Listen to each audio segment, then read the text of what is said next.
atrás. Ganas de hacerme disfrutar, de mirarme, tú no te cansas.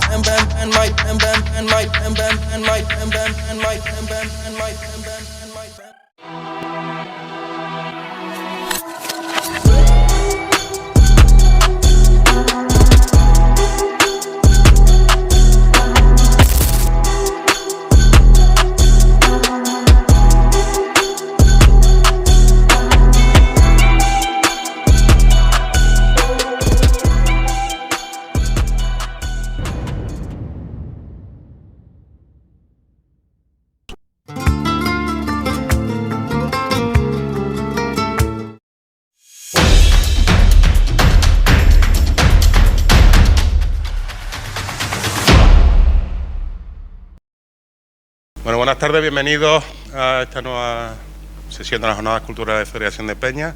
Hoy tenemos un acto relacionado con el caballo. Desde hace un par de años tenemos una colaboración que es fantástica con Córdoba Ecuestre. El caballo, desde luego, es un puntal dentro de lo que son las tradiciones cordobesas y entonces siempre necesita un espacio que en las peñas, por supuesto, lo tiene, porque muchas de las actividades de las peñas están relacionadas con el mundo del caballo. El año pasado, precisamente, hubo una ponencia y ahora este año, hoy vamos a tener una que está relacionada con el mundo del enganche. Tenemos a dos invitados de lujo, Antonio Rodríguez, Flora Reguera, y esperamos que disfruten y se lo pasen bien. Seguramente será una de las jornadas más interesantes que tengamos hoy.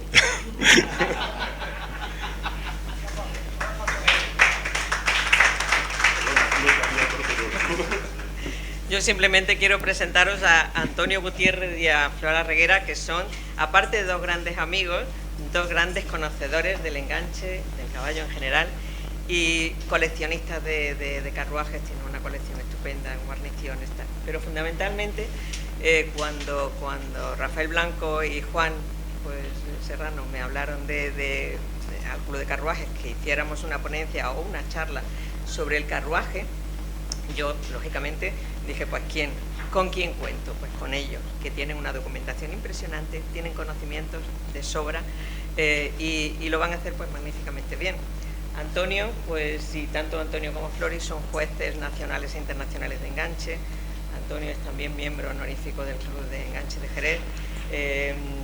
Son además pues miembros de distintas y de múltiples sociedades de enganche, tanto de Italia como de Portugal, como de Francia, y bueno, y concursistas maravillosos, con un palmarés magnífico.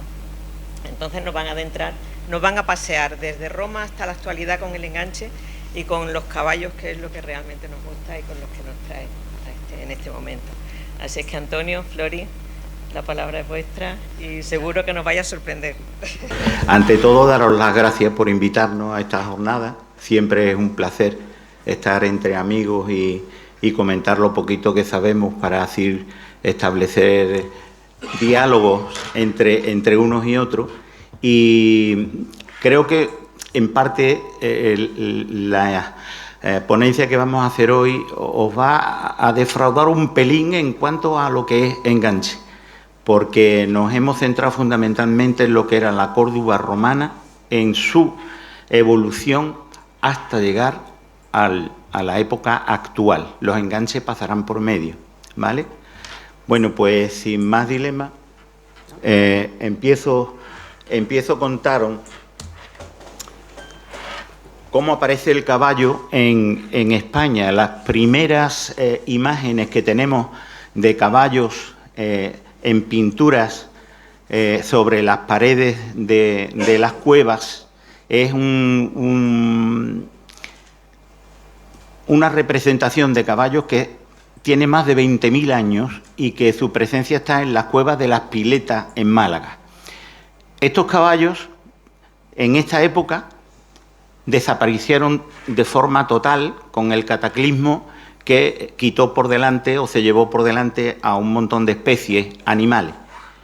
Y aparece de nuevo en España a través de una migración de caballos de Euroasia que atraviesan Hungría, el sur de Italia, el norte de Italia, el sur de Francia y por ahí entran a la península ibérica.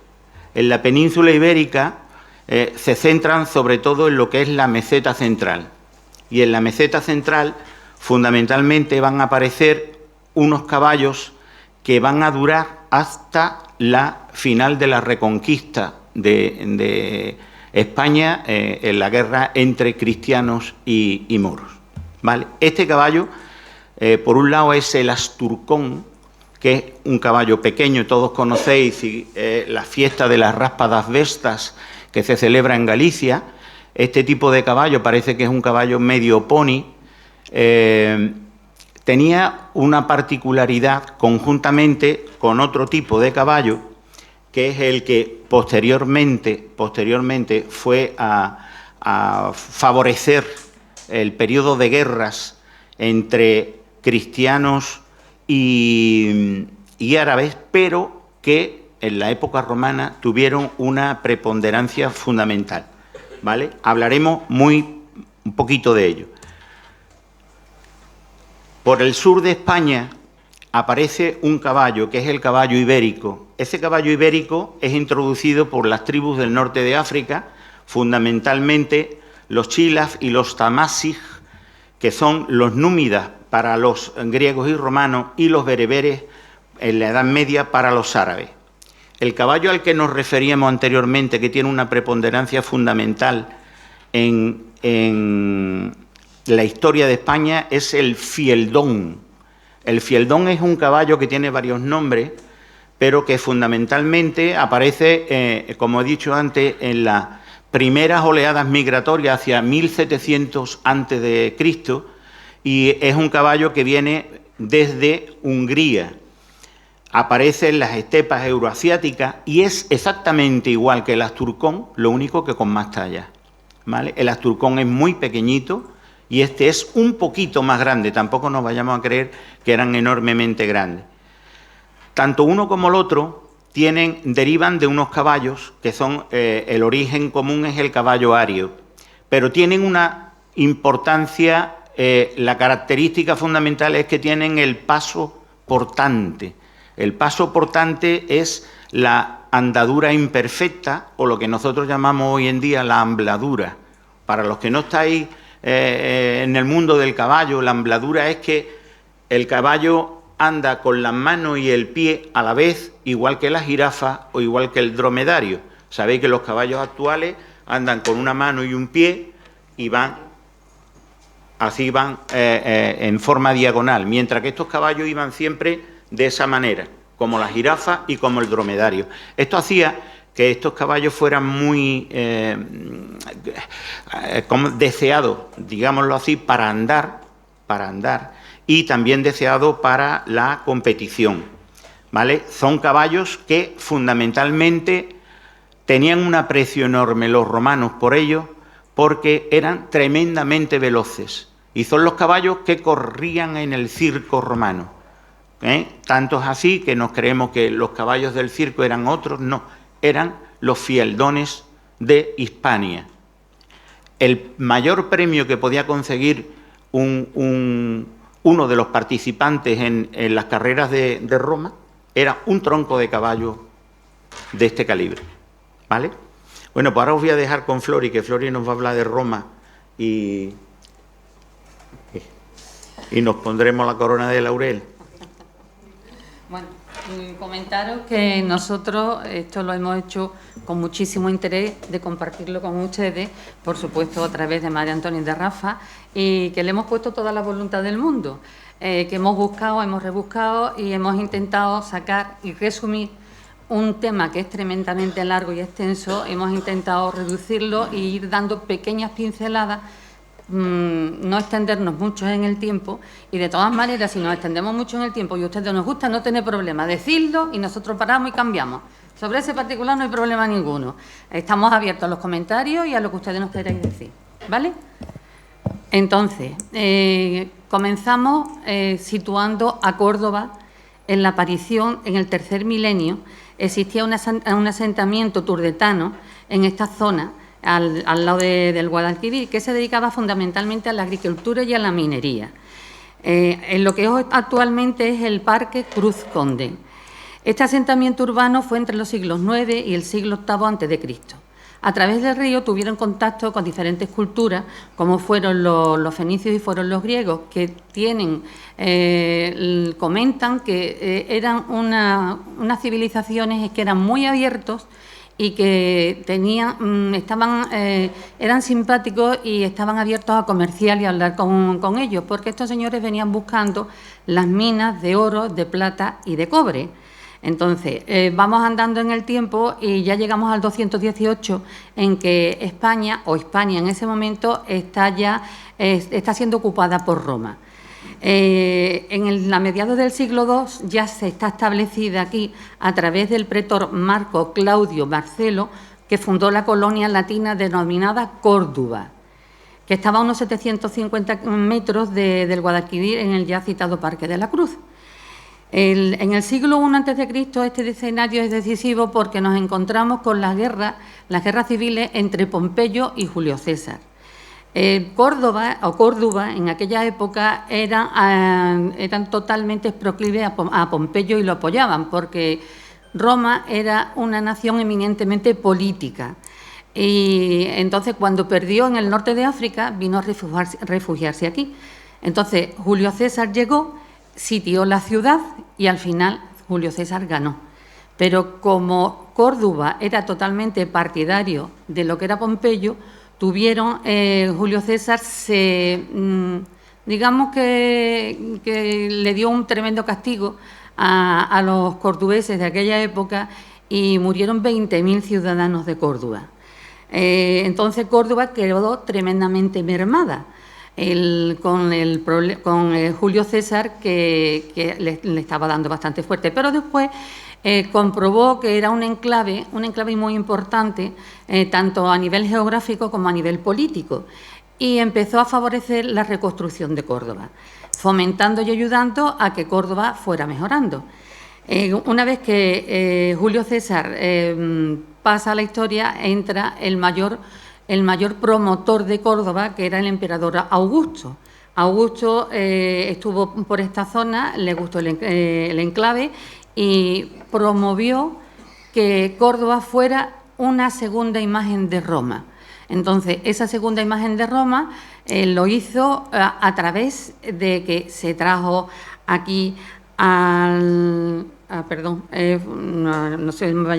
procónsul gobernador de la provincia, y instaló aquí también la residencia, además de instalar aquí la administración, el centro administrativo, el centro comercial y el centro monumental de lo que era la Bética. Entonces, esto ya era la Bética ulterior, siendo una de las provincias más ricas y más romanizadas del imperio.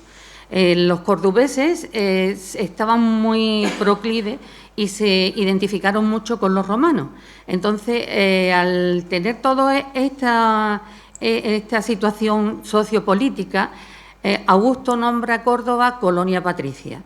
La colonia patricia era porque estaba en un enclave, como hemos dicho, leal y además potenció la monumentalización de lo que era Córdoba, con la intención de ser la capital imperial de la península, réplica de lo que era Roma, con un linaje destacado, porque aquí vinieron a habitarla muchísimos patricios, y además él fomentó que todos sus...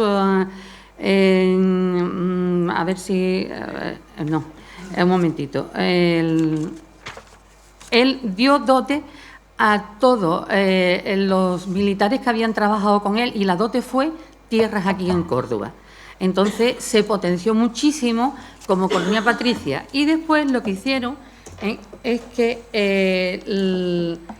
para terminarla de potenciar, hizo una cosa que nada más que estaba aquí, que nada más que la había en Roma y aquí, que era la ceca.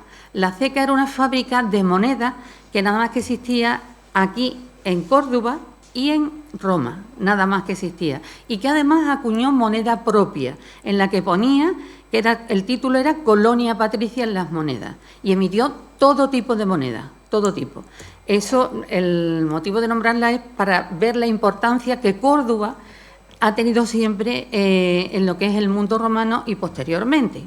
Entonces, para terminar de dar la importancia que tenía Córdoba, llega lo que se considera la trilogía lúdica.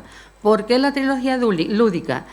Porque con estos tres importantes edificios, como son el teatro, el anfiteatro y el circo romano, es el remate de esa colonia patricia. Porque, como hemos dicho anteriormente, Roma era un pueblo eminentemente político, pero dependía del pueblo, y la forma de ganar al pueblo era con pan y circo. Esa es la forma de ganar al pueblo. Entonces, todos estos monumentos, que lo que quedan son restos y que se han ido encontrando porque ha habido algunos señores en que no lo han potenciado a lo mejor lo suficiente y se han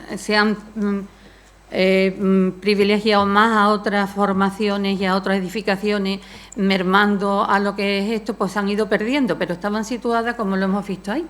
Entonces, el circo romano.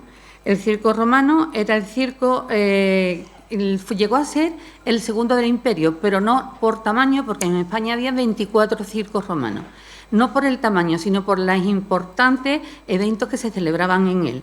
Sin embargo, lo que era el anfiteatro fue el segundo más grande en toda Roma. Primero era Roma y después fue el de Córdoba. Todo esto hacía que Córdoba siguiera siendo, a lo largo de los años, un enclave muy importante, mientras que Roma fue Roma, tremendamente importante. Entonces, en el circo romano, que era estaba patrocinado por la élite de los patricios que había aquí, porque en Roma indudablemente patrocinaba al César, pero aquí no estaba el César, aquí había una colonia patricia con muchos patricios. Entonces, cada vez que se quería hacer algo, tenía que hacer a través de esos patricios, patrocinaban esos juegos. Y ellos eran los que organizaban y los que fomentaban para ganarse el favor popular y también como herramienta política crucial, que es lo que hemos dicho antes de panning y circo. Entonces, una vez que tenemos esto, vamos a ir describiendo cómo se organiza el circo romano, que nosotros hemos considerado más importante el circo que el anfiteatro y que el teatro, puesto que el circo era donde se desarrollaba el evento más importante, que eran las carreras de caballo, las carreras de carros, era el elemento más importante. Aparte de lo que hemos dicho anteriormente, que era político, la importancia del circo también era una importancia sagrada, porque con el circo se honraba a los dioses. En los dioses que ellos tenían culto era especialmente al Sol, a Neptuno, porque Neptuno era el patrón de los caballos, y a Consus, porque era el patrón de las carreras, aunque también veneraban a otros dioses romanos.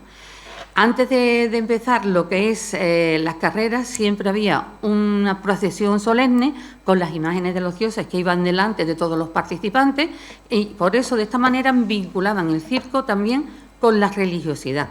Entonces el circo no solamente era diversión, era una fusión de religiosidad y de política, de gobernantes, dioses y gobernantes. Aquí tenemos lo que es el circo romano, que todos estaban hechos a semejanza de lo que era el circo máximo de Roma. Las partes del circo, como vemos aquí, lo primero que vemos es la entrada, que se entran por las cárceles. Las cárceles eran donde estaban situados todos los enganches, porque fundamentalmente nos vamos a dirigir a los enganches, que se priorizan sobre, por ejemplo, las peleas con los gladiadores, porque eran más importantes que las peleas de los gladiadores y porque la gente le daba más importancia.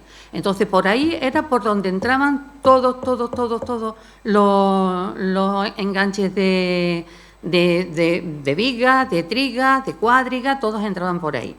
Entonces, en medio del circo se encontraba lo que es la espina. En la película de Ben-Hur se ve bastante bien.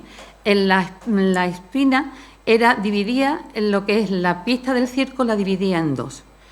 Y esa pista estaba hecha de arena. En las esquinas, como vemos, tenemos lo que son, es que no quiero que se me olviden los nombres, ¿cómo? Las metas. Exactamente, las metas. En esas esquinas eran donde los carros tenían que dar la vuelta y era la zona tremendamente peligrosa en el circo. Ahí era donde más accidentes había, en las metas. Y después tenemos el pulvinar, que el pulvinar era el palco más importante donde bien iba el patrocinio, el patrocinador, o si estaba el emperador, iba el emperador. Y después estaban lo que son las cabeas. En las cabeas encontramos 3 clases de cabeas. La imacabea, que era para la clase alta y era la que estaba más baja, la media cabea, que era para la clase media, y estaba lógicamente a la mitad, y posteriormente estaba la cabea superior, que es la suma cabea, que era para la clase más baja. Los asientos de esa suma cabea eran gratuitos para los pobres y podían ser subvencionados en muchas carreras por los ciudadanos importantes, a la plebe. Entonces, los ricos que podían pagar los asientos que estaban en la parte de abajo, porque estaban situados bien a la sombra, porque tenían una mejor vista, porque podían pasar mucho tiempo apostando, que era uno de los deportes o de las aficiones más importantes y favoritas de los romanos. Después teníamos la Porta Pompae, que era por donde entraba el desfile inaugural, y la Pompa Triunfali, donde estaba la puerta por donde salía el auriga vencedor. Como es lógico, el circo contaba con más elementos arquitectónicos, pero con eso creo que son los que describen más importantes, no vamos a decir más. Yo siempre pienso que cuando uno sabe el porqué de las cosas, se entienden mejor y te aclaran más el por qué se hacen. Vamos a empezar a hablar por lo que es el auriga. El auriga era una persona de la clase más baja, que eran los esclavos. Entonces eran personas a los que los denominaban infames, era el nombre que le daban. Cuando participaban en las carreras se preparaban porque, como hemos visto en muchas películas, que eso sí es verdad, en las carreras eran a una velocidad tremenda, que realmente eran de verdad veloces, y entonces se protegían. ¿Y cómo se protegían? Pues se protegían poniéndose un casco en la cabeza, que era el píleo, que podía ser de cuero o de un frielto grueso. Después llevaban alrededor del cuerpo, llevaban unas correas de cuero que le daban vueltas para sujetarle, porque para cuando cayeran no se reventaran o se rompieran costillas. Llevaban una túnica que eran del color de la faction, que ahora hablaremos de ella, que había 4 facciones importantes, y después llevaban unas faciae crurares, que eran unas correas que se ponían en las piernas, también protegiendo las piernas, que también eran de cuero. Y por último llevaban un fals, que era un cuchillo.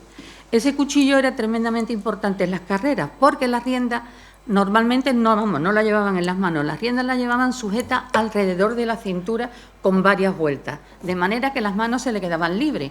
Se le quedaban libres una mano para poder dirigir las riendas que iban amarradas a la cintura y otra mano para llevar el látigo. Y como en la pista del circo, como se dice vulgarmente, ¿no?, en el amor y en la guerra todo está permitido, pues allí igualmente todo estaba permitido. Entonces el látigo servía para incentivar a los caballos y también para pegar al auriga contrario, para ganarle. Allí todo estaba permitido, todo tipo de chances, y eso estaba permitido. Y entonces el cuchillo que llevaban, que se llamaba fals, es un cuchillo muy especial, que lo llevaban metido en la cintura, ahí lo llevaban puesto. Era un cuchillo curvo que cortaba como se dice vulgarmente, como una navaja de afeitar, para poder, si caían, se rompía el carro y ellos iban arrastrados por los caballos, poder cortar las riendas. Las cortaban de esa manera, porque ellos iban de pie, ellos no iban sentados, por eso llevaban todo puesto en lo que eran en la cintura. Entonces, las carreras eran tremendamente temerarias. Y lo mismo que hemos dicho, que el circo tenía una labor religiosa, hay que tener en cuenta una cosa también, que lo voy a meter aquí porque no sabía dónde meterlo, digo, de todas maneras que iba a caer. Eran tremendamente supersticiosos. Los romanos eran tremendamente supersticiosos. Entonces tenían prohibido hacer maldiciones. Estas maldiciones las escribían en unas tablillas y esas tablillas las intentaban poner lo más cerca posible de lo que era la pista del circo. Algunas veces las ponían, pero otras veces eran descubiertos. Y cuando eran descubiertos, la pena era pena de muerte.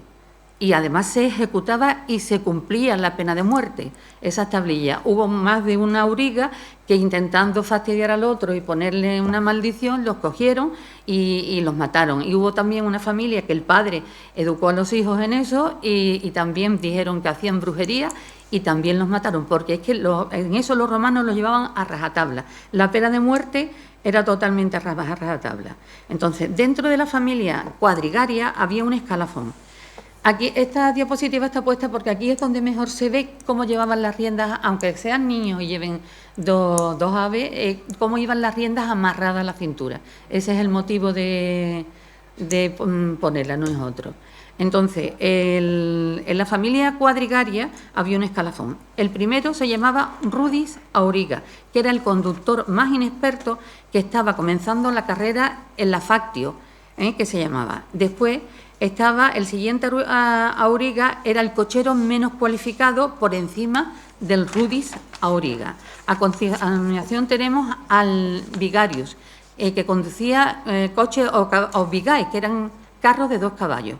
Y las carreras eran muchísimo menos frecuentes. Y por último teníamos al rango más elevado, que era el que conducía la cuadriga, que se llamaba agitator, o también se podía llamar cuadrigario, por ser los conductores de cuadriga el tiro más complicado y más habitual, y era el más experto en el manejo. Entonces, aquí hablamos de las facciones. Las facciones eran 4, en principio, según Tertuliano, en principio fueron 2 facciones, los blancos, que era la factio albata, y los rojos, que era la factio rusata. Unos estaban consagrados al invierno y otros al verano respectivamente. Posteriormente surgieron otras 2 facciones, que eran los azules, que era la factio venata, y los verdes, que era la factio prasina, representando además al otoño y la primavera. Y después, en el gobierno de Domiciano, se crearon 2 nuevas facciones, que fueron la púrpura y la dorada, que desaparecieron después de su muerte y que no siempre fueron, mayoritariamente, fueron 4 facciones. Las facciones eran muy importantes porque eso, que no lo hemos visto en ningún lado, eran como grandes empresas, y algunas podían tener hasta 250 integrantes. Eran como pequeñas poblaciones. En las facciones había médicos, había veterinarios, había guarnicioneros, había mozos, entonces eran una gran familia que todos trabajaban para esa facción. Por eso era tremendamente importante. Y como he dicho, podían llegar a tener 250 integrantes. Después volveremos a retomar. Entonces, el otro vicio de los romanos eran las apuestas. Eso era, allí apostaban todos, desde el más misérrimo plebeyo hasta el más encubrado, como decían, óptima, que era el nombre, que era el aristócrata. Y entonces mantenían a ultranza en la lealtad de las facciones. Más o menos, yo cuando he hecho esto, a muchas cosas se me han parecido muchas cosas de la actualidad, como pasa con el fútbol. Aquí el que es del Madrid es del Madrid, el que es del Betis es del Betis, y el que es ya será el jugador muy bueno, pero el que es de ese equipo es de ese equipo. Pues aquí lo mismo. Entonces no cambiaban y apostaban a su facción contra viento y marea. Aunque hubiera una auriga que fuera súper bueno y cambiara de facción, seguían apostando a la facción. Entonces allí apostaban todo. Apostaban absolutamente todo. Entonces, como aquí vemos, esto era un vigae. Dale, por favor. Aquí vemos el enganche de una triga de 3 caballos y posteriormente la cuadriga, ¿vale? También había otros enganches que el que quería lucirse y quería decir que tenía más capacidad, que en que podían participar con 5, con 6, con 7 y hasta con 10 caballos. Cada uno tenía su nombre. El de 6 caballos se llamaba sejugue, el de 10 caballos se llamaba decejugue. Entonces querían demostrar su habilidad y iban al circo. La descripción de la carrera. Entonces, la descripción empezamos, como hemos dicho antes, que eran estos cocheros, les decían que eran infames. La mayoría eran esclavos que no tenían reputación ni honor que perder. Esta afición existía, la tenía hasta el mismo Nerón, que en una ocasión participó realmente en una carrera, en unas Olimpiadas, y en las Olimpiadas ganó. Sin embargo, fue muy criticado por sus compatriotas de aquel tiempo, como Suetonio, que dijo que estaba poseído por un deseo vergonzoso, impropio de su estado. Entonces, aquí damos comienzo a lo que era la comitiva, como entraba en el circo, en que tenía mucha pompa y boato. Entonces, entraba abriendo un jinete, entraba abriendo la comitiva y después iban saliendo por facciones, iba un carro triunfal delante, iban saliendo las facciones y salían todos los participantes. Daban una vuelta de honor, daban una vuelta de honor a lo que era todo lo que era alrededor de la espiga del circo, y después, en la película que más hemos visto, que es Ben-Hur, se ponían en la salida para salir, pero no es correcto. Donde se ponían era en la última parte de aquí, en las cárceles, era donde se ponían. Entonces allí había unos pequeños habitáculos, igual que hoy vemos en las carreras de caballo que entran justo, pues allí eran justo, pero para que entrara el caballo, los caballos y el carro. Y allí había un señor en que animaba a la auriga para que tuviera voluntad de ganar, puesto que la carrera era peligrosísima. Murieron muchísimos aurigas, murieron en la carrera del circo. Y había otro señor que le echaba agua a los caballos y le echaba agua a los ejes, porque claro, cuando aquello empezaba a correr, aquello cogía velocidad y calor. Entonces lo humedecía para que se fuera caliendo. Entonces estaba el patrocinador, si estaba el César, era el César, sino un patricio, en que sí es verdad que alzaba el brazo, tiraba el pañuelo que tiraban, y entonces había un mecanismo de cuerda donde se abrían todas las puertas a la vez y todo salía, y así no hacía falsa salida, todos salían a la vez y todos salían juntos. En las 2 primeras vueltas cada uno tenía que ir por su carril y ya iban cogiendo velocidad, pero cuando pasaban esas 2 primeras vueltas decía, para aquí te quiero ver, todos a correr. Entonces en las vueltas, en las esquinas, le cogían una velocidad de 32 kilómetros por hora, mientras que en las líneas rectas eran capaces de coger hasta 76 kilómetros por hora. Como todo estaba permitido, pues, ¿qué era lo que hacían? Podían salir de la misma facción, podían participar 3 coches, pero siempre, como en el ciclismo, apoyaban al que se suponía que tenían más posibilidades, los otros 2 le ayudaban. Entonces, ¿qué es lo que hacían? Se iban arrimando a un lado y a otro, y lo que iban haciendo eran empujando a los otros aurigas para que tropezaran con la espiga y entonces salieran, bueno, como vemos aquí, salieran despedidos, y había una cantidad de accidentes tremendos, pero tremendos. Empezaban con una edad, empezaban con 12 y 13 años a participar en las factios, hasta que iban cogiendo, si sobrevivían, iban cogiendo edad en cada uno en su equipo. Entonces, ¿cuántas carreras tenían que dar? Las carreras normalmente eran 7 vueltas a muerte. Después, más bien 5 vueltas a muerte, porque las 2 primeras como tenían que estar dentro de su carril, pues no eso. Entonces podían llegar, depende de quien organizara las carreras, podían llegar hasta dar a 12 vueltas, podían llegar a dar. Pero lo normal es que fueran 7 vueltas. Hubo emperadores que, como esto se potenció tantísimo, a mí es que me llamó la atención y por eso lo digo, que disminuyeron las carreras a 5 vueltas para poder llegar hasta celebrar en el circo hasta 100 carreras diarias. 100 carreras diarias son muchísimas carreras al día, ¿vale? Entonces llegaron eso, pero lo normal es que se hicieran 7 vueltas. Un momentito, espérate, ahora le vamos a poner. Yo espero que salga bien. Entonces, lo que he contado de enero. Bueno, aquí hemos... Sí sale. Vamos, a mí me salió. Espérate.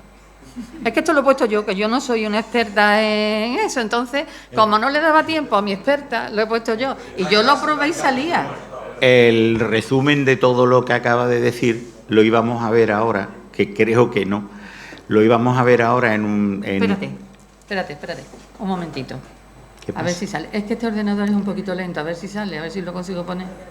Bueno, en 3-4 minutos, que es una carrera muy conocida, que es la carrera de Ben-Hur. Para los que somos aficionados al enganche, yo llamo un poquitito la atención en que cuando hemos visto las cuadrigas, vemos que las cuadrigas no llevaban el balancín por delante a los 4 caballos, nada más llevaban el balancín a los 2 caballos de la lanza. Los otros 2 caballos iban sueltos con una madrina, única y exclusivamente. ¿Para qué? Pues para que cuando dieran la vuelta, el caballo de dentro tuviera posibilidades de retenerlo y el de fuera alargarlo para que ampliara el recorrido.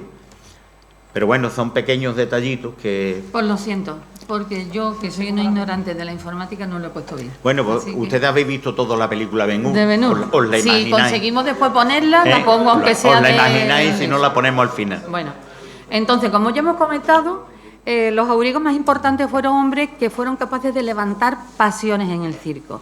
Estos podían hacerse célebres en todo el imperio, simplemente sobreviviendo y participando en muchísimas carreras, ya que la esperanza de un conductor de carro pues no era muy alta. Nos encontramos con celebridades como era Scorpus, que ganó 2.048 carreras antes de morir a los 26 años. Aunque el más renombrado de todos, hasta nuestros días, que todos lo hemos escuchado, es Cayo Apuleyo Diocles. Fue el más famoso y glorioso auriga de la historia pasada y actual.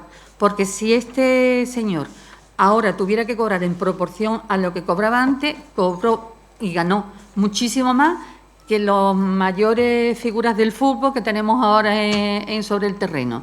Fue un señor importantísimo y además tuvo una cosa muy importante, que nació en España, nació en Augusta Emerita, en el año 104 y estuvo en distintos circos de España, que como hemos dicho anteriormente había 24 circos, uno muy importante era el de Tarraco, otro el de Augusta Emérita, que era también importante, y por supuesto el de Córdoba. Entonces, con 18 años hay muy poco descrito sobre él, o por lo menos yo no lo he encontrado, muy poco descrito sobre él. Tuvo la primera victoria en la localidad de Lérida, en la actual Lleida y Lerda, y después tras ello se fue a Roma. Entonces se unió a una de las 4 factios que participaban en las carreras del circo, que era la factio albata, que esta estaba formada por todos los jinetes del más bajo estrato social, generalmente procedentes de las milicias romanas. Ganó 1.462 carreras y las 4.257 carreras en que tomó parte terminó siendo el segundo en 861 carreras. Tenía unas tácticas, ejercitaba unas tácticas en que se hizo famoso en particular por una. Entonces, ganó tomando la delantera en 815 carreras y ganó también por un estrecho margen en 36 carreras, pero tenía una táctica en que levantaba el circo. Se quedaba detrás y una vez que se quedaba detrás y ya tenía visión de todo, entonces azuzaba y achuchaba a los caballos y se liaba a correr y conseguía ponerse el primero. Así lo hizo 67 veces. Cada vez que eso lo hacía, el circo se levantaba. No, era un clamor tremendo. Entonces, sus cualidades y los premios... Parece que estuviste allí. Es que hay que vivirlo, si no, a mí es que me gusta mucho. Entonces, su fama lo convirtió en un hombre rico y poderoso y fue un auténtico magnate de su época. Participó en otras facciones y terminó participando siempre, al final de su carrera, en la facción roja. Y este señor murió a los 42 años, 7 meses y 23 días. Convirtió a 9 caballos centenarios porque ganó más de 100 carreras. Estos caballos eran famosos, que eran Cotino, Lucido y Gálate. Y Pompeyano, que era bicentenario, que ganó en más de 200 carreras. Entonces, todos estos aurigas contaban con una fama y fortuna, pero claro, no eran los pobres. El problema que tenían es que debido al riesgo que tenían las carreras, pues morían muy pronto, aunque el negocio era un negocio lucrativo porque ganaban muchísimo dinero. Entonces, el mayor y más famoso caballo que hemos tenido también es Regnator, que también tiene la importancia de que era cordobés. El caballo era cordobés.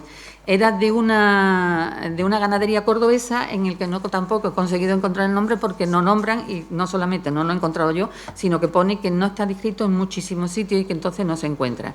Este caballo fue famosísimo. Los caballos participaban de una manera especial. A los 2 años cogían los caballos y empezaban a domarlos. Entonces, con 3 años sí se empezaban a utilizar para otras tareas, pero en el circo hasta los 5 años no entraban a competir en pistas y podían tener una vida activa de 20 años compitiendo en las pistas, y el entrenamiento era exhaustivo. Hay que tener en cuenta que una carrera, como he dicho antes, duraba 8 minutos y las velocidades eran importantes, 32-35 en las vueltas y en las curvas 72. Entonces,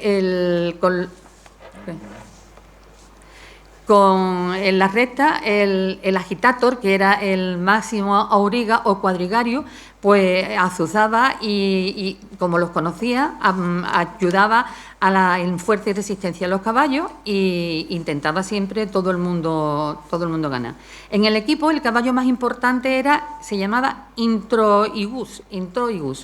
Entonces, si recordamos en la película de Ben-Hur, cuando está hablando con los caballos del jeque, le dice: Antares, que era el caballo que iba por dentro, tú eres el más importante porque tú eres el que domina en la carrera. Entonces la carrera la ganaba el caballo que iba por dentro, porque donde había más riesgos de accidente era en las vueltas.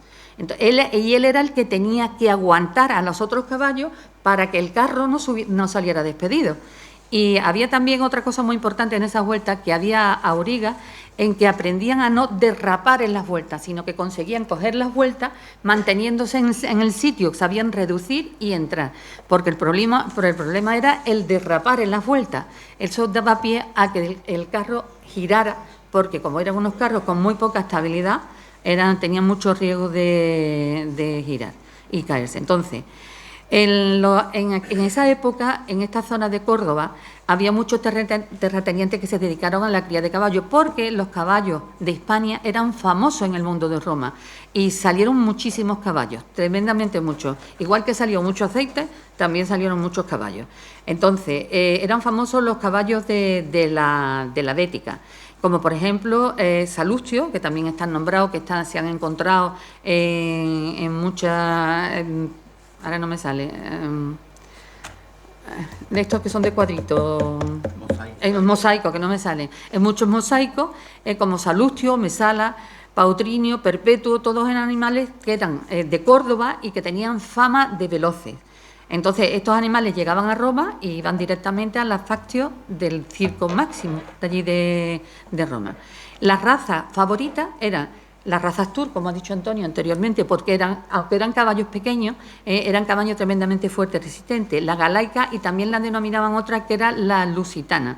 Entonces, el poeta Marcial a las razas Tour le habla de ello porque decían que eran caballos pequeños que galopaban rápidamente al compás, mientras que los lusitanos estaban preñados por el propio viento, por la velocidad que desarrollaban. Y se conservaban los nombres, como he dicho, de otros más, como por ejemplo Ipusomis, Brotocale y el más famoso Renator, que lo hemos dicho antes, ¿vale? Ya puedes pasar. Que dicen que era el caballo más importante que han conocido los siglos. Participó en 4.000 carreras y nunca han dejado de hablar de él todos los anales de la historia de lo que era el circo romano. Entonces, no podemos dejar de hablar de los carros que había o de los vehículos que había en Roma.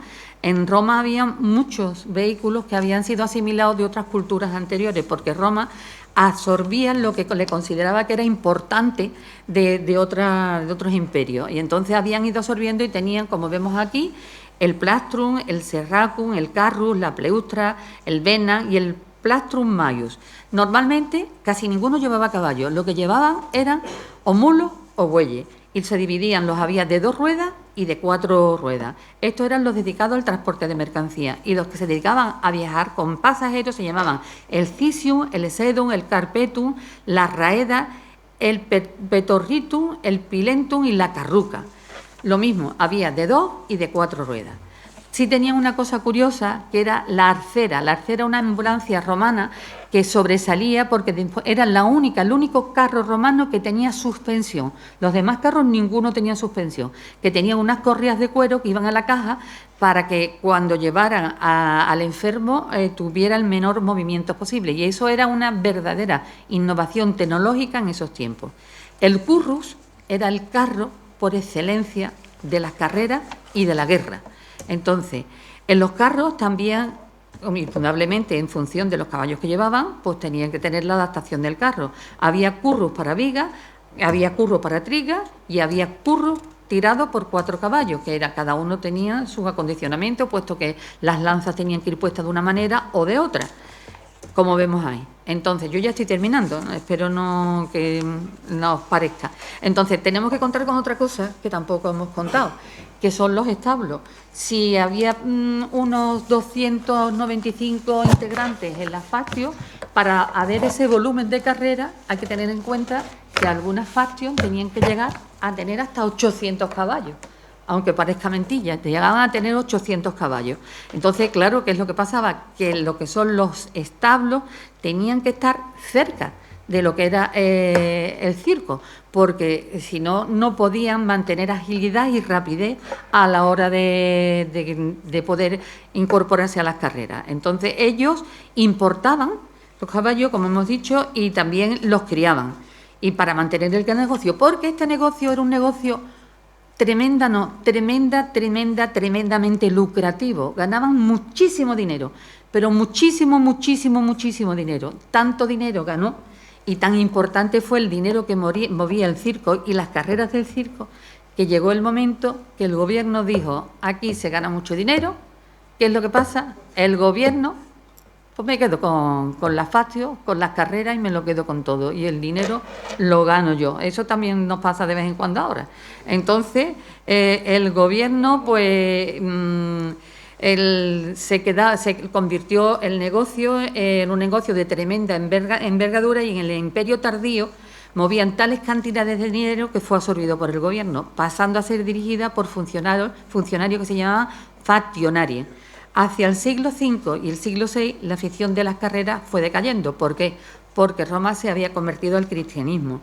Entonces, el emperador también se había bautizado como cristiano. Y los cristianos, lógicamente, veían al circo pues una cosa pagana, puesto que adoraban a dioses paganos.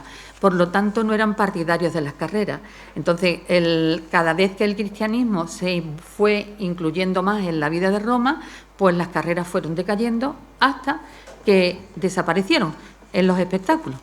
Y aquí termina lo que es la parte romana. Entonces, Antonio pasa ahora con el resto de la presentación. Bueno, tenemos que llegar a la época actual. Entonces, después de la época romana, recordaremos todos el gran reino de los visigodos y las invasiones que tuvimos en España por los vándalos, los alanos, los suevos, los francos, etcétera, etcétera.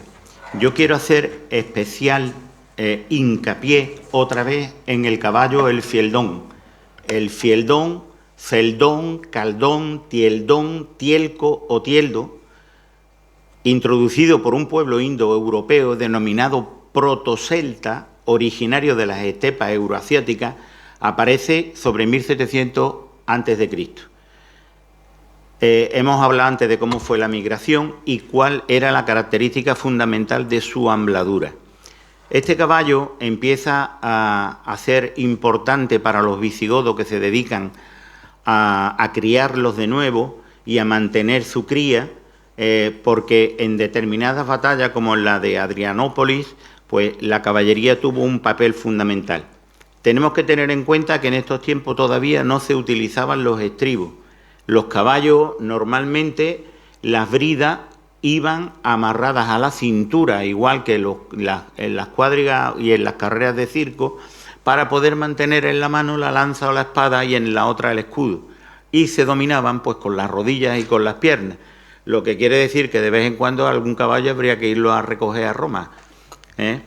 Bien, vamos a ver que en esta evolución llegamos después a una época famosa, que es la época árabe, en donde el árabe utilizaba el caballo para tres cosas fundamentales: para la guerra, para el disfrute personal y para hacer regalos a las personas con las que más comprometido estaba en ese momento el emir, califa o sultán o quien correspondiera. Y en ellos hay una época famosa que es la época de Almanzor. Almanzor fue un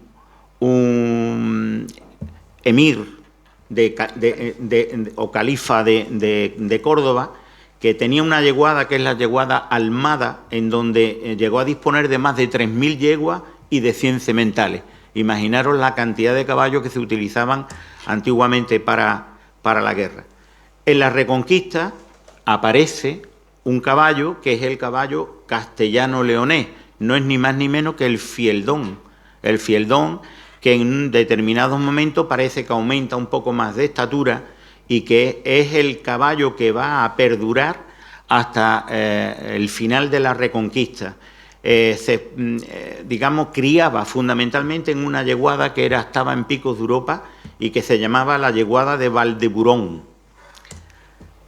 Pero los visigodos acabaron en España, acabaron en la batalla de Guadalete, donde Rodrigo, por pasarse y violar a la hija de un compañero, esos compañeros lo traicionaron y a través de un pacto con los árabes del norte de África invadieron, empezando por Ceuta y la provincia de Cádiz, invadieron España y llegaron pues prácticamente hasta arriba, hasta Asturias. Fue la única de las zonas que quedó prácticamente sin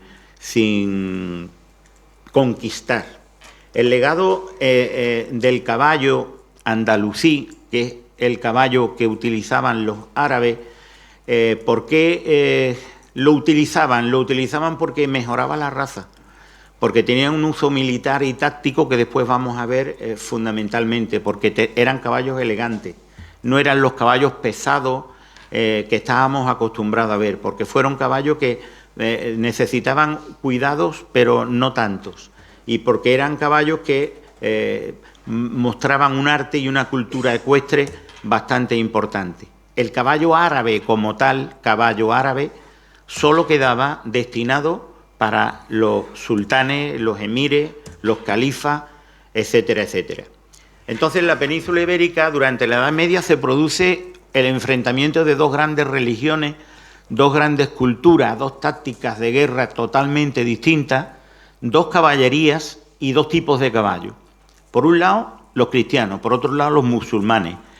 Los cristianos acostumbraban a arrollar como táctica al enemigo con un choque frontal, utilizando pues los caballeros con sus armaduras y los caballos con sus bardas y también armaduras, montando a la brida, y caballos fuertes castellanos leoneses que necesitaban un gran espacio para volverse. Sin embargo, era la llamada caballería pesada. Sin embargo, los musulmanes esquivaban el choque frontal, rodeaban al enemigo lanzando nubes de flechas y utilizaban la lanza y el alfanje. Los caballos andalusí, mucho más ligeros, sin bardas y sin armadura, les permitía volverse en las piernas y así, de esa forma y de esa manera, ganaban muchísimas de las batallas. Pasamos un poquito hacia adelante. Alfonso VIII, en la batalla de las Navas de Tolosa, abre el paso de Despeñaperro hacia el valle del Guadalquivir y permite que Fernando III posteriormente penetre por este paso y tras 28 años de guerra reconquista todo al Andalus menos el reino de Granada. El cruce de los caballos castellanos leoneses con las yeguas andalusí produjo un caballo que Lafon Paulotti dice parecían haber sido creados por la naturaleza para el modelo de la fuerza reunido con la agilidad. Sin embargo, los caballeros castellanos despreciaban este tipo de caballos y decían que eran caballos jinetes, e incluso el rey Alfonso XI llega a prohibir que formen parte de sus huestes y de las cabalgadas cuando se acercan a las tierras de Moro.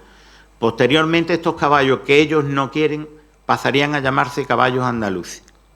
Juan II, tras la batalla de Aljubarrota y de ver el resultado que estos caballos produjeron en esa batalla, ordena registrar a todos los de este lado de la frontera de Portugal y prohíbe su venta al país vecino. Los reyes católicos continúan con esta política, emitiendo leyes tanto en Valladolid en 1492 como en Granada en 1499, prohibiéndose la degradación de la raza, es decir, su mestizaje o su cruza con otros, y su exportación. Y crean un ejército regular con 79.000 caballos, la mitad para la guerra contra Granada, la mitad caballos leoneses, es decir, caballería pesada, y la mitad caballería ligera. Sí, que son muchos.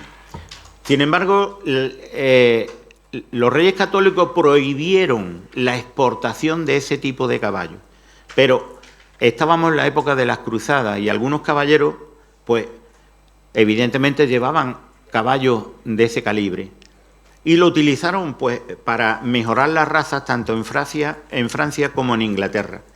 El caballo castellano empieza entonces a reservarse para las tropas que se van a enviar a la conquista de América.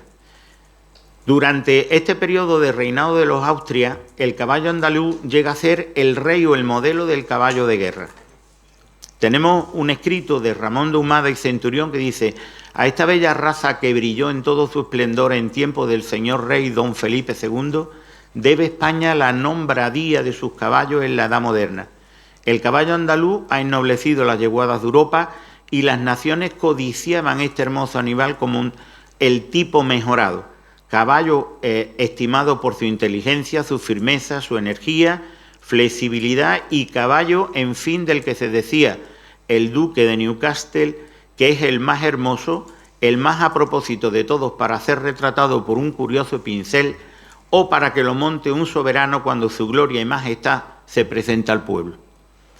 Creemos que define enormemente lo que después vamos un poquito a ver. Aparecen aquí, en este tiempo ya, algunos carruajes que, en contra de lo que aparece en la litografía, iban tirados fundamentalmente por mulas. Este carruaje que estáis viendo es de Felipe II y podemos verlo en el Museo dos Coses de Lisboa. Entonces, resumiendo un poquito, en la Edad Media tenemos caballos de sangre fría, caballos de sangre caliente, como son el hobby de los Hoverland, el que sale en la película de Robin Hood, que aparecen los niños escoceses bajando hasta pelear contra los franceses en la probable invasión, el de Trier, el Courser, el Barroco Horse, Spanish Norman, todos son caballos supercruzados, Genet o Genet, el Sackmarius y el Hanley. Nosotros, como morfotipo del caballo hispánico, tenemos los cimarrones o asturcones y el ibérico o fieldón. Y por la parte sur de España, el berberisco, caballo andalusí, caballo moruno, morucho, morisco africano, berberisco o hispanoárabe. Y por supuesto, el caballo árabe. Retrocedemos un poquito y repasamos. En la época romana, el tarpán, asturcone, ponis gallego, navarros, vascos, asturianos, y el hispano, que era un antecesor, un sucesor del ecu de Presvalki, que abunda en el Guadalquivir y que son muy veloces. De la Hispania visigoda, hemos dicho, estaba con el fieldón. La dominación musulmana se destaca fundamentalmente por la yeguada de Almansor, la yeguada de Almada, y Alacán II, hijo de Alderramán, que funda Medina Sahara. En 1462, las Cortes de Toledo, Enrique IV promulga la primera ley de protección y crianza. Y como hemos dicho antes, Isabel y Fernando, tanto en Valladolid como en Granada, evitan la degradación y la exportación. Fue tan importante el que algunos cruzados montaran caballos españoles que Ricardo Corazón de León entra triunfal en Chipre a lomos de un caballo español. Y Godofredo de Plantagenet, el conde d'Anjou, hizo gala en Rouen de ir montado también sobre un caballo español. Y pasamos al siglo XVI, vamos adelantándonos en el tiempo. Felipe II crea las caballerizas reales aquí en Córdoba en el año 1573. La equitación de alta escuela, creada en Nápoles por Federico de Grisón, sirve como modelo para el tipo de equitación que él prevé que va a hacer en estas caballerizas. Se crean las reales maestranzas de caballería para enseñar el arte de la guerra en los caballos, la de Sevilla en 1670, Granada en 1686, Ronda en 1707 y Jerez de la Frontera en 1739. Y Felipe II traslada sus caballerizas desde Aranjuez a Córdoba por una epidemia de sarna. Nombra caballerizo mayor a don Diego López de Haro, desde 1567 a 1569. Y tal es la importancia que se le da a las caballerizas y a su entorno, que Fernando I de Alemania crea en 1562 la yeguada de La Bruck en Bohemia, construyendo un palacio imperial, el Picadero Español. El archiduque Carlos en 1580 funda también la yeguada austriaca de Lipisa, creando caballos, o sea, cruzando caballos andaluces con caballos napolitanos, que son el origen de los caballos lipisanos. Tan importante es el caballo español en ese momento que viene a estar reflejado, como leímos antes, por los pinceles de los mejores pintores de la época. Rubens tiene varios cuadros, entre ellos la lucha de San Jorge con el dragón y el duque de Lerma. Tiziano representa a Carlos V en la batalla de Mühlberg. Van Dyck representa también a Carlos I de Inglaterra, y nuestro gran Velázquez a Felipe III, a Felipe IV, al príncipe Baltasar Carlos, al conde duque de Olivares, a la reina Isabel de Francia y a Margarita de Austria. Y por último, para no olvidarse de nadie, también representa al caballo español en la rendición de Breda. Bueno, estamos hablando entonces de las caballerizas reales, y las caballerizas reales creadas en esta época, 1568-1570, se dedica a la mejora de la raza y la reproducción del caballo para el Palacio Real y los escoltas, pero sufre un incendio en 1734, prácticamente se destruye, siendo reconstruida en parte durante el reinado de Felipe V. Se termina en tiempo de Fernando VI y pasa a ser propiedad estatal en el periodo de Fernando VII. Las tropas de Napoleón, como no podían ser de otra manera, cosa que se dice hoy mucho, pues arrasaron todo lo que vieron por delante, y en 1809 se llevaron una gran cantidad de potros y sementales y destruyeron una gran cantidad de reales de vellón. En 1841 se instaló en esta caballeriza el depósito de sementales después de que pasara a ser propiedad del Estado. En 1864 pasaron a depender del Ministerio de la Guerra y en la actualidad Ministerio de Defensa fue el encargado de continuar con la cría equina. En el 96 se dio el Ministerio de Defensa al edificio del Ayuntamiento de Córdoba, después de haber sido sede de diversas instituciones y organizado múltiples eventos. En el 2010 fue cedido a Córdoba Ecuestre y en el 2021 pasó a ser propiedad del Ayuntamiento de Córdoba. Actualmente sigue Córdoba Ecuestre con la intención de crear el Centro Internacional del Caballo.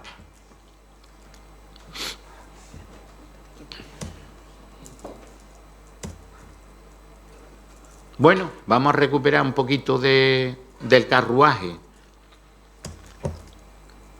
En el siglo XIX el elemento hipomóvil fue el protagonista de la vida social, cultural, industrial, agraria, económica y principalmente urbanística, y a Córdoba la transforma, como a otras tantas ciudades, la burguesía agraria y su afán por mostrar la posición social y poder fundamentalmente a través del carruaje.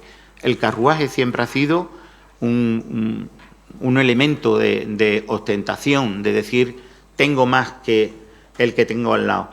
La riqueza del coche de caballo en Córdoba se ve plasmada por el escritor e investigador de temas de turismo Luis Labor, donde cita la experiencia de un acaudalado inglés, Richard Twist, que hizo un viaje por Portugal y por España en 1772 y 1773.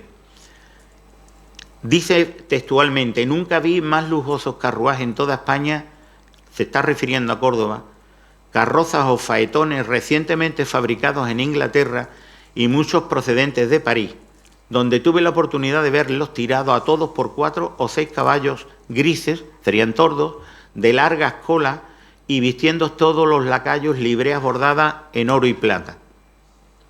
Efectivamente, aquí tenemos una representación del marqués de Zamora de Riofrío, el cual poseía una fortuna tremenda en carruaje, arneses, caballos y mulas. No voy a decir las cantidades porque son auténticas barbaridades.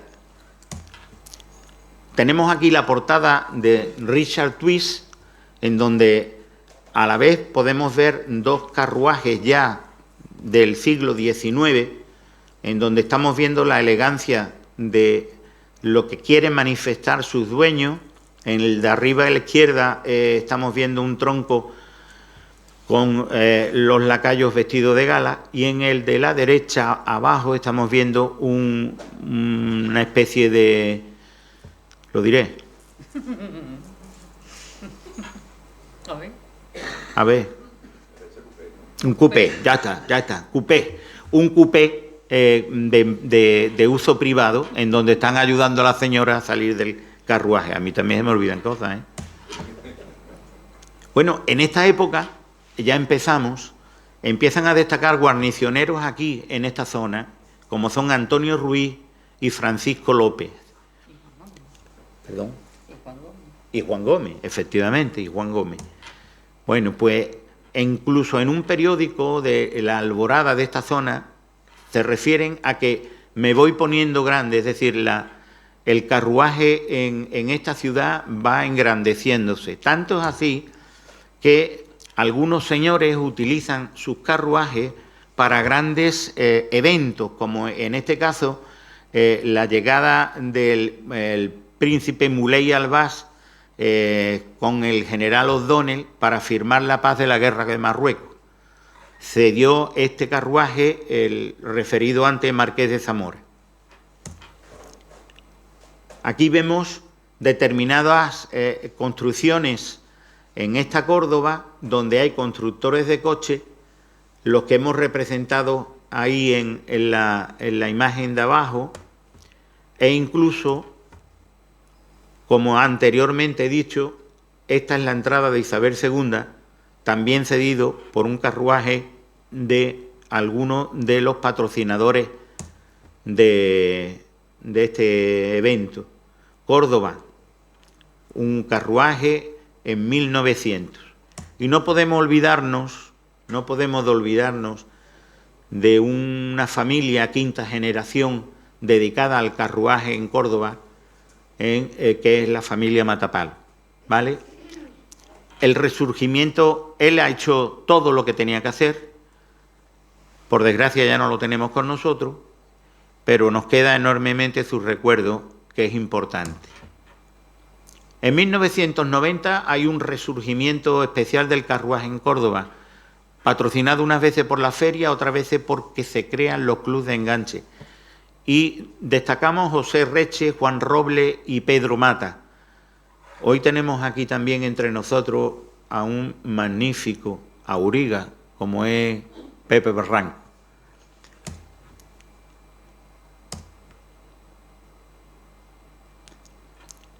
Córdoba, entonces, puede considerarse como modelo de ciudad del carruaje. ¿Por qué?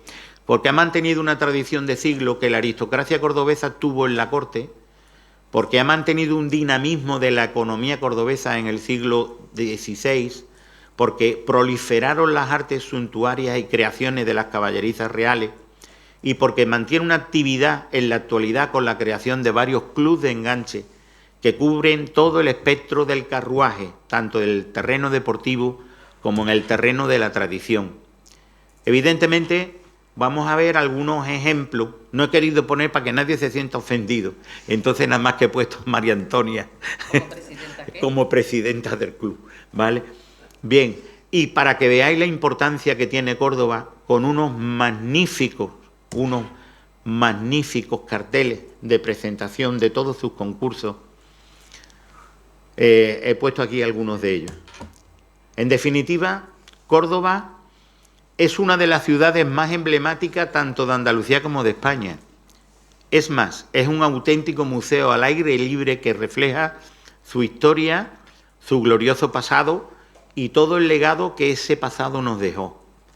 Durante la dominación romana, La ciudad fue un importante centro político, cultural y económico. Y prueba de ello es la huella de su cultura, clásica, que podemos encontrar ahora mismo en la ciudad. Sus monumentos como el Puente Romano, el templo, incluso el diseño de las calles históricas, son testigos vivos de la civilización romana. La influencia árabe que también tiene, y muy importante, será el fruto de otra ponencia en el futuro. Y ya nada más que me queda que deciros que gracias a todos por haber aguantado el chaparrón y que lo que podamos resolver en duda, pues aquí estamos. Gracias.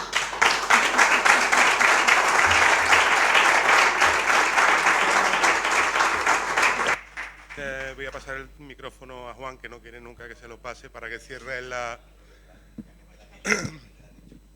jornada. Y aprovecho para decir que mañana es el pregonero del Mayo cordobés, que espero que todos los que estén aquí estén mañana allí, ¿vale? Porque creo que se lo merece.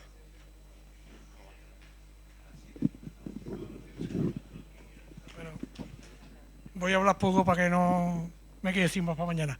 Nada, agradeceros, Flora, Antonio, esta maravilla de conferencia que nos ha dado María Antonia y Rafa, por traernos a estos especialistas aquí. Nosotros siempre queremos dar conferencias y estamos haciendo esta jornada con el gusto de diversificar bastante lo que traemos aquí y con el compromiso que acordamos con Rafa anualmente, mínimo anualmente. Yo creo que deberíamos hacer más de una al año. Hablamos del caballo tan importante en nuestra ciudad y que, bueno, después de esta conferencia tan interesante, lo que tenemos que hacer es venir más veces y hablar más del caballo, que es algo que nos gusta a muchos de los que estamos aquí y que seguro que si algunos más se acercaran a escuchar la historia que tiene, seguro que se aficionaba mucho más. Así que muchas gracias. Gracias María Antonia, gracias Rafa y gracias Antonio y Flora por lo que nos dicen. Muchas gracias.